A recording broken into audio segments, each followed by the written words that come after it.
Hello, আসসালামু আলাইকুম বন্ধুরা, সবাই কেমন আছেন? নিশ্চয়ই আশা করি অনেক ভালো আছেন সবাই।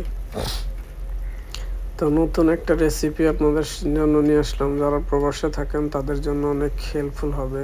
আমার এই ভিডিওটা দেখে যদি আপনারা কিছু শিখেন তাহলে আমি কৃতজ্ঞ। অনেকে হয়তো বা বিদেশে রান্না করতে পারেন না, তাদের উদ্দেশ্যে বলবো আপনারা ভিডিওটি দেখুন।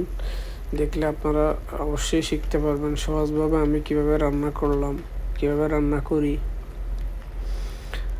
এবং কিভাবে রান্না করব করি আমরা বিদেশে সকলে মিলে আপনার রান্না কিভাবে শিখবেন, কিভাবে করবেন সেটা আমার ভিডিওটি দেখলে আপনারা বুঝতে পারবেন।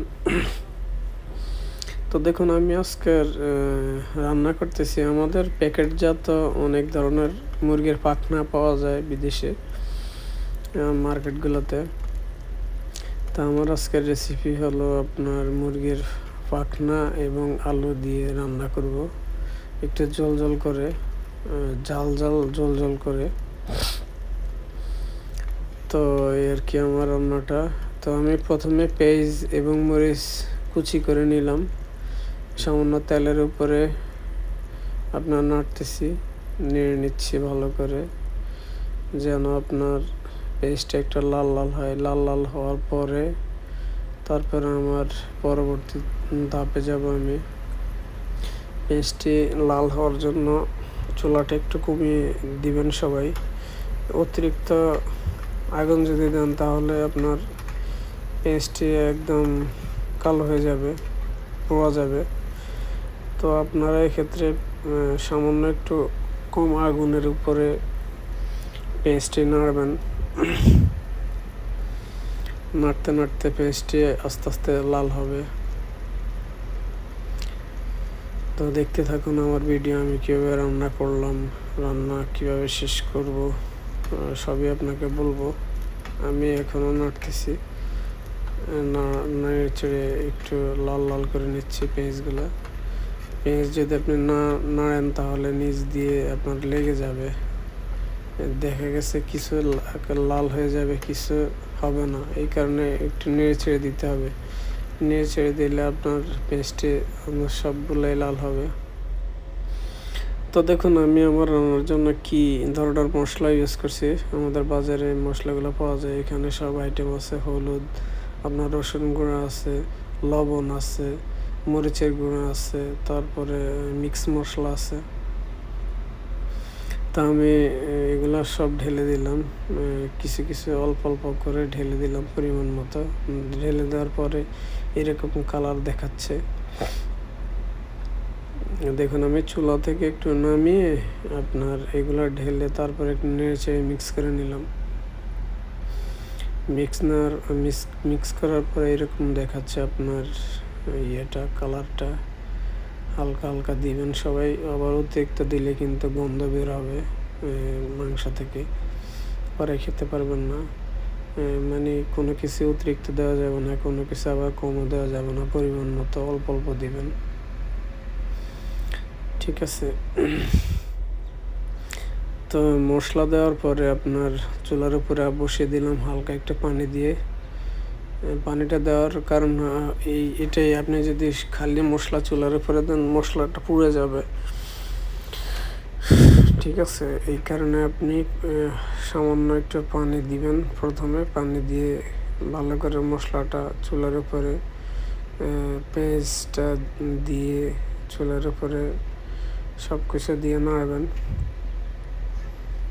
ঠিক আছে? যে আমি যেভাবে নাড়তেছি হালকা করে মিক্স করে দিবেন পানির সঙ্গে পেঁয়াজ এবং মরিচ এবং মশলাগুলা। তো সবার আগে বলি, আপনারা যারা ভিডিওটি দেখেন আমার চ্যানেলটা অবশ্যই ফলো রাখবেন, লাইক দিবেন, শেয়ার দিবেন। আমি মাঝে খাবার বানাই, কিভাবে খাই, কিভাবে কি করি আপনাদের সঙ্গে ভিডিওগুলো শেয়ার করবেন। ইনশাল্লাহ সবাই আমার সঙ্গে থাকবেন। পেজটি অবশ্যই লাইক দিবেন, সাবস্ক্রাইব করবেন, সঙ্গে থাকবেন। তো দেখেন, এখানে পরবর্তীতে আমি ধনিয়া কুচি করে নিয়েছি ধনিয়া আলাদা একটা পাত্রে। তো এই ধনিয়া কুচিটা আপনার দিয়ে দেবে একটু পরেই। তার সঙ্গে আছে আপনার আলু দেখুন আলুগুলা কিভাবে পিস পিস করে কাটবেন। প্রথমে আলু ছিলার পরে লম্বাভাবে কেটবেন, তারপরে এরকম পিস পিস করে নেবেন। তা আমার পরবর্তীতে আপনার এগুলা ধুতে হবে। দেখুন মুরগির ফাকনা আমি নিয়েছি প্যাকেট, ফ্রিজে ছিল মাংসগুলো, ওইগুলো আপনার রেখে দিয়েছি বরফটা গলার জন্য। এখন বরফটা গলে এখন সবগুলা হয়েছে। তো এখন আমি একটা পাত্রের মধ্যে নিয়ে পাখনাগুলো ভালো করে ধুয়ে নিচ্ছি, একটু পরিষ্কার করে নিচ্ছি যেন আপনার কোনো ময়লা আবর্জনা রক্ত না থাকে।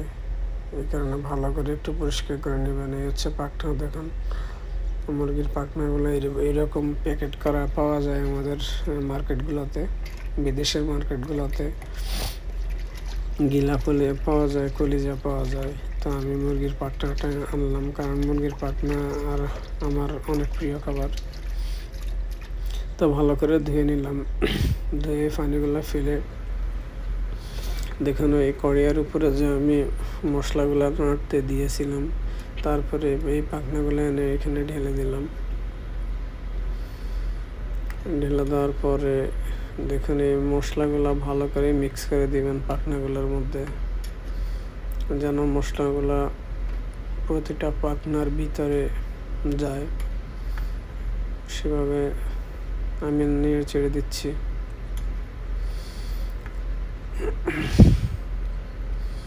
এভাবে সুন্দর করে নেড়ে চেড়ে দিবেন, মশলাগুলো ভালো করে যেন মিক্স হয়। এতে আপনার প্রত্যেকটা পাখনার ভিতরে মশলাগুলো প্রবেশ করবে। দেখুন এখন এই নাড়াচাড়ার পরে আপনার চুলার উপরে হালকা একটু আগুন বাড়িয়ে দিবেন। বাড়িয়ে দিলে আপনার এগুলো আস্তে আস্তে হতে থাকবে। এইভাবে আপনার কিছুক্ষণ পর পর নাড়িয়ে দিবেন। নাড়িয়ে দেওয়ার পরে 10-15 মিনিট পরে আপনার ঢাকনা উল্টিয়ে দিবেন। ঢাকনা উল্টিয়ে তারপরে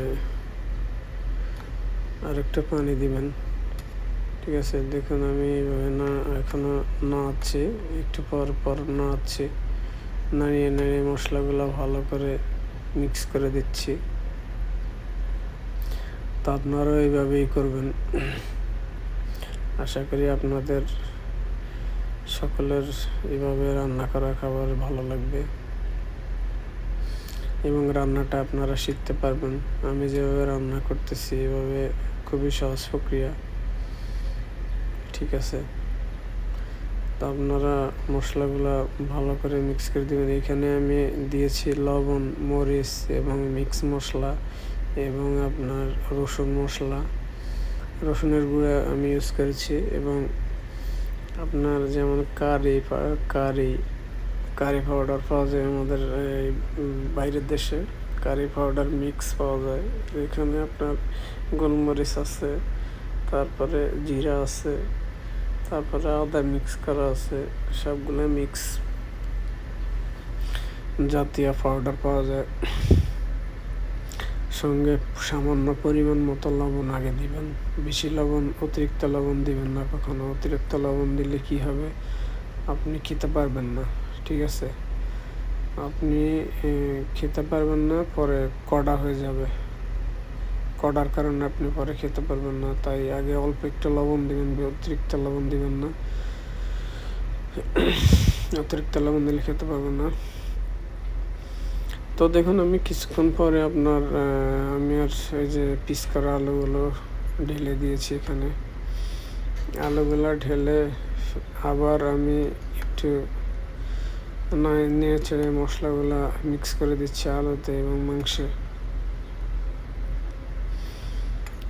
ঠিক আছে, এইভাবে আপনারা মিক্স করে দিবেন সুন্দর মতো। হ্যাঁ, দেখুন এইভাবে মিক্স করে দিবেন সুন্দর মতো। এইভাবে মিক্স করতে থাকবেন, মশলাগুলো যেন আলুতে এবং পাখনাগুলোতে সুন্দর মতো মিক্স হয়ে যায়। তো এইভাবে আপনারা মিক্স করার কিছুক্ষণ পরে 2-1 মিনিট পরে আপনারা পরিমাণ মতো পানি দিয়ে দিবেন। এই পানি কিন্তু শেষ পানি, এরপরে আর পানি দিবেন না। এটার পর এইভাবে মিক্স করার পরে 2-3 মিনিট এভাবে জাল দিবেন। জাল দেওয়ার পরে আপনারা পানি মিক্স করে দিবেন। এখন আমি ধনিয়া দিয়ে দিচ্ছি, ধনিয়া দিয়ে আবার মিক্স করব। দেখুন এভাবে মিক্স করে ধনিয়া দিবেন। ধনিয়াটা দিলে আপনার খাবারের স্বাদটা বাড়ে, স্বাদ বেশি পাবেন, স্বাদ হবে খাবারটা। এভাবে মিক্স করে দিবেন, সুন্দর মতো এভাবে মিক্স করে দিবেন।